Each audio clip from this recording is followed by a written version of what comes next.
nakanisi ke adécrit situation nyonso oyo ezoleka na territoire ya Kabeka Mwanga et puis boyebi ke babiloko nyonso wana eza commandité à partir ya Kinshasa. IDPS viva!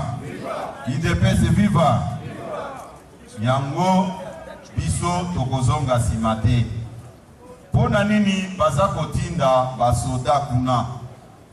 Selon ba information biso tozwi, balingi ba exercer des pressions sur ba ressortissants ya territoire ya Kabeka Mwanga pour ba décourager président na biso ya rassemblement na combat oyo aza komene ces derniers temps pour alembisa. IDPS viva!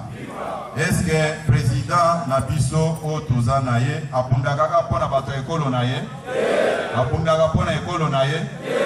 Bomona niveau nini bandeko toza na bango o bokanisa ke baza mayele niveau ya raisonnement na bango en dessous de la moyenne. IDPS viva! Na ebisi bino boy. Yango toponaki date ya le 30 puis toyokani? Toyokani? Oyo toko distribuer ba soki oki mutu azeli soki ko distribuer ba marchandise ba panneau publicitaire ba interdire ba affiche mbula ebeti mais nakoki kosilisa na bino te sans ko remercier ba trebele ba kanisaki ke rendez-vous ya lelo ekosi na likambo wana et puis na eti bino ke lelo bino bosepeli na commission wana bo manifestant wana maboko na bino nyonso. Bon, bino awa est-ce que lo wana ko freiner musala? Baye bolingi matinete bo manifester na ngona kotombola maboko likolo. Azaki azala na biso awa.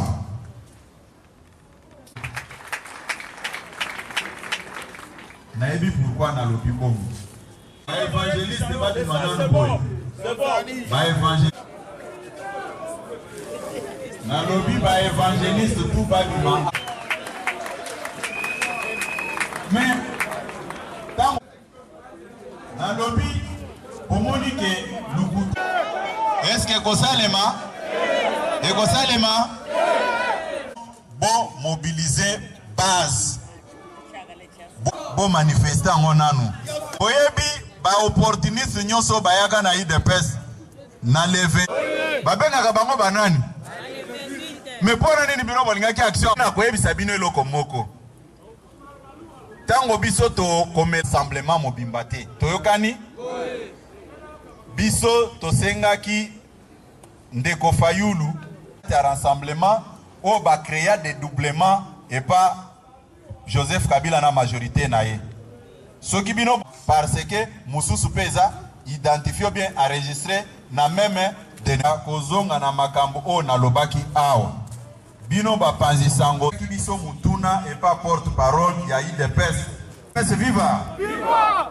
Tosengi on ne s'autoproclame pas comme un seigneur de oleki na media moko boye olobi opona mukolo lelo nazwi décision o ya bande ba pesi décision na bango ba ko ya diabolisation o babanda ko lono Kabunde est en train de nommer les fédéraux. Non, biso to ko sala ngote avec les fédéraux au président Tshisekedi atikela kibiso bango nde batu to ko kende na bango congrès signature ya président Tshisekedi yangoyo. C'était le 30 avril 2013 yangoyo toyokani batu oyo nde tokokende na bango na congrès tokozwa ba mouton noir te toyokani malamu toyebi ba mususu baza ko gaspiller mbongo na bango pamba bakokota te toyokani malamu na yebisi binoke ancienne province orientale tozana fédération ya Chopo, fédération ya Ituri, fédération ya Bazuele, Otuele na fédération de Kisangani. Baouti kotia biso devant un fait accompli, baye na décision na bango. Toyokani malamu. Batu oyo nde tokosolola na bango toye baba nani bakoya na congrès otoko voter président ya sika. IDPS viva! Viva! Soki toleki na étape oyo, ezape na bandeko oyo ya province du Kasai occidental ancienne configuration. Bango pe décision 131 eza ya bango. Bango pe balongi bitumba batindeli biso décision na bango aw. Décision oyo eza ya Jean-Marc Kabonde te, décision eza ya président Tshisekedi yemoko muto asignaki yango signature na yango et puis na yebi pour. Je viens de décrire la situation qui prévaut actuellement dans notre pays. Une situation commanditée par les gens de la majorité. Je viens de vous le démontrer tout à l'heure. Admettons même que M. Bruno Tshibala faisait partie de l'IDPS. Comme vous le savez, c'est depuis le mois de mars que l'IDPS avait constaté son auto-exclusion à cause des vagabondages politiques. M. Tshibala fait partie de ces groupes-là qui avaient fait notarier notre statut. Vous pouvez regarder l'acte de notaire. L'acte notarié est ici. La personne qui avait engagé l'IDPS, c'est Bruno Tshibala. Sa signature est ici. Le nouveau statut, dans son article 26, ne donne aucun pouvoir à un ex-secrétaire général adjoint que le parti avait constaté son auto-exclusion. Admettons même qu'il était encore membre de l'IDPS. Mais l'article 26 ne donne aucun pouvoir à ce dernier de parler sur le congrès ni de convoquer le congrès. C'est par rapport à cette situation, montée de toutes pièces, je mets en garde nos amis de la majorité de faire beaucoup attention. On ne joue jamais avec les faits.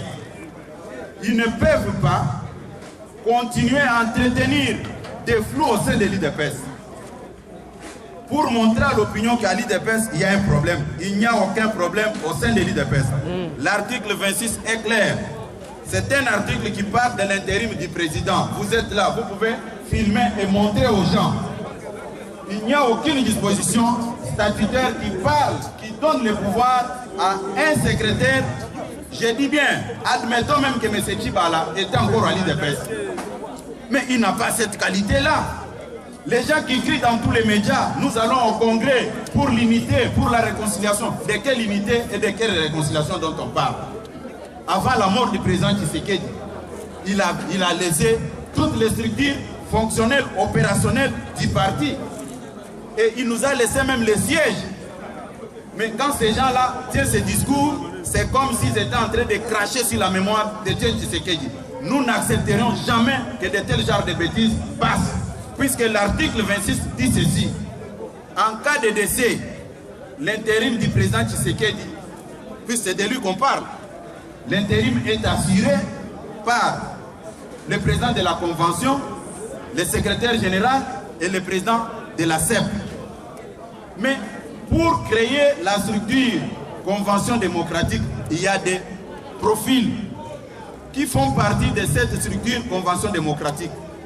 Les gouverneurs, les ministres, les mandataires, les députés, les sénateurs. Mais tout le monde sait très bien que l'IDPS n'a jamais reconnu qu'elle a des députés, ni encore moins de mandataires ou de gouverneurs, puisque nous n'en avons pas. Comment est-ce qu'on pouvait créer cette structure au moment aussi longtemps que ces gens-là n'existent pas? Devant cette réalité, le président ne pouvait pas créer une structure des gens qui n'existent pas au sein de son parti. On doit avoir le courage de dire la vérité. Et surtout vous de la presse. Vous êtes obligés de poser toutes ces questions-là à ces gens-là, puisqu'ils ont reçu mission de torpiller l'IDPS. Ce n'est pas de cette manière que M. Bruno Tshibala peut récompenser Etienne Tshisekedi. Ni encore moins honorer sa mémoire. C'est injuste. Il doit réfléchir plusieurs fois avant de poser tous ses actes. Qu'il se comporte comme M. Bruno Mavungu et François Belchika. Le président Tshisekedi a laissé toutes les structures du parti en place. Nous avons connu des rebelles qui ne voulaient pas respecter les structures mises en place par le président Tshisekedi. Je m'en vais vers la CEP, la commission électorale permanente. Cette commission-là n'existe pas.